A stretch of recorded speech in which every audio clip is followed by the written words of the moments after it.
আমরা তো কথা বলার আগে চোখ দিয়ে পানি আসে, এটার কোশ্চেন কেউ কখনো করে নাই। আমার ছোট বোন এখন বাবার আদর পায় নাই।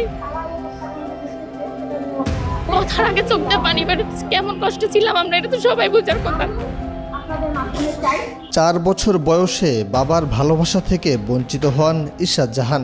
2009 সালের 25 ফেব্রুয়ারি পিলখানা বিদ্রোহ নামক নাটকে প্রাণ দিতে হয়েছে বিডিআরের 57 জন চৌকস সদস্যকে, যার কারণে বিনা দোষেও জেলে যেতে হয়েছে অনেককেই।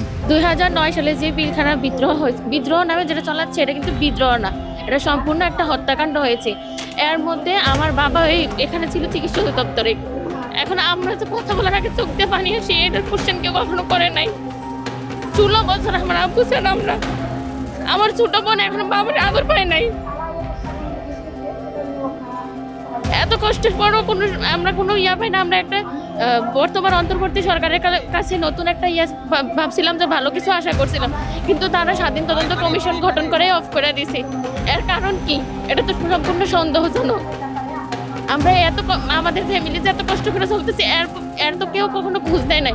আগে তো ফেসিস্ট ছিল, ওনার কথা বাদ। এখন অন্তর্বর্তী সরকারও কোনো সুরাহ আমাদের জন্য করতেছে না। এখন আমাদের একটাই দাবি, যেসব আঙ্কেলরা বা আমার বাবারা যারা 16 বছর জেল কাটতেছে নিজে কোনো দোষ ছাড়া, কোনো অন্যায় ছাড়া, তাদেরকে যেন খুব দ্রুত মুক্তি দেওয়া হয় এবং খুব তাড়াতাড়ি যাতে স্বাধীন তদন্ত কমিশন গঠন করা হয়। বাবার স্মৃতি বলতে গিয়ে ইশরাত জাহান বলেন, বাবার হাত ধরে ক্লাসে যাওয়া, আমায় নিয়ে বাবার পড়তে বসানো, সবগুলো এখন স্মৃতি। তবে দ্রুতই বাবার সাক্ষাৎ চাই। আমি বীরশ্রেষ্ঠ মুন্সি আব্দুর রউফ স্কুল অ্যান্ড কলেজে কেজিতে ভর্তি হয়েছিলাম প্রথম 2009 সালে। মানে ওই ভর্তি হওয়া থেকে শুরু করে আব্বুর পড়াইতো যে পড়াশোনা বা চলাফেরা সব কিছু অনেক পুরাটাই মেমোরি আমার কাছে। আমার ভাই ছিল 2 বছর বয়সী, আমার আম্মু তখন প্রেগনেন্ট ছিল, আমার ছোট বোনের না বাবা কি জিনিস বাবার আদর এখনো পায় নাই। এখন একটু বড় হয়েছে এখন তো যতটুকু বুঝতে পারতেছি এটা সম্পূর্ণ ভারতের পরিকল্পনা। এর কারণে এখনো কোনো স্বাধীন তদন্ত কমিশন গঠন করা হচ্ছে না। কথার আগে চোখ দিয়ে পানি বেরোচ্ছে, কেমন কষ্ট ছিলাম আমরা, এটা তো সবাই বোঝার কথা।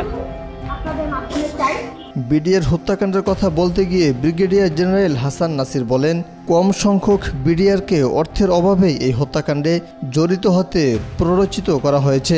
তবে ছাড় পেয়ে যাচ্ছে প্রকৃত দোষীরা। সত্যিকার অর্থে প্রকৃত দোষী যারা, পরিকল্পনাকারী বা এটার সাথে জড়িত যারা ছিল, তাদেরকে বাদ দিয়ে কিছু নিরীহ বিডিআর সৈনিক, শুধু বিডিআরের মধ্যে যারা ইনভলভ ছিল, যাদের মধ্যে একটা খুবই কম সংখ্যককে অর্থের বিনিময়ে বা অন্য কোনো সুযোগ সুবিধার বিনিময়ে প্ররোচিত করা হয়েছিল এই হত্যাকাণ্ড জড়িত হতে, তাদেরকে সহ সমস্ত বাহিনীর সদস্যকে গড়ে অভিযুক্ত করা হয়। বিডিআর হত্যাকাণ্ডে ভুক্তভোগী পরিবারগুলো বলেন, বিগত 16 বছরে আমাদের কথা বলার সুযোগ দেয়া হয়নি, যার কারণে নির্দোষ ব্যক্তিরাও সাজা পাচ্ছেন।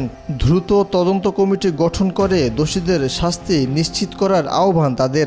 এখন বিগত 16 বছর আমাদেরকে তো আগে দিয়ে দেওয়া হয়নি। আমরা কার কাছে যেতাম যে একটা কমিশন গঠন করেন বা কমিটি গঠন করেন, আমাদেরকে তো সেভাবে কোনো কারো কাছে আমরা যেতে পারি, সে কারণে কোনো কিছুই হয়নি। তারা নিরপরাধ হয়ে 16 বছর ধরে জেল খাটতেছে।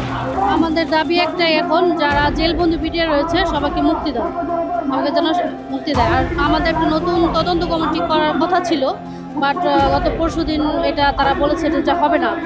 এখন তারা তাদের এটা যেন চেঞ্জ করে, নতুন করে পুনঃতদন্ত করা হয়, আর একটা কমিশন গঠন করা হয়, সেই দাবি দিয়ে আজকে আমরা বসেছি। শাস্তি শেষ হয়ে গেলেও এখনও বের হতে পারেনি অনেক অফিসার। বিস্ফোরক আইনে মামলা দিয়ে পুনরায় তাদেরকে পাঠানো হয়েছে জেল হাজতে। 16 বছর পরেও সেই শাস্তি পুরা হওয়া বা এই অভিযোগের থেকে নিষ্কৃতি পাওয়া, মানে অভিযোগ প্রমাণিত হয় নাই, এমন অনেক বন্দী আছে যাদেরকে এখনো জেলের ভিতরে রাখা হয়েছে, যাদের শাস্তি 12 বছর 14 বছর ছিল, তাদের শাস্তি পুরা হয়ে গেছে, তারপরেও তারা বেরোতে পারে নাই। 2009 সাল থেকে 2024 দীর্ঘ 16 বছর পার হলেও এখনও বিচার পায়নি বিডিআর হত্যাকাণ্ডে ভুক্তভোগী পরিবারগুলো। অন্তর্বর্তী সরকারের কাছে বিচারের আশায় বুক বেঁধেছেন তারা। মহিউদ্দিন আহমদ, আজকাল।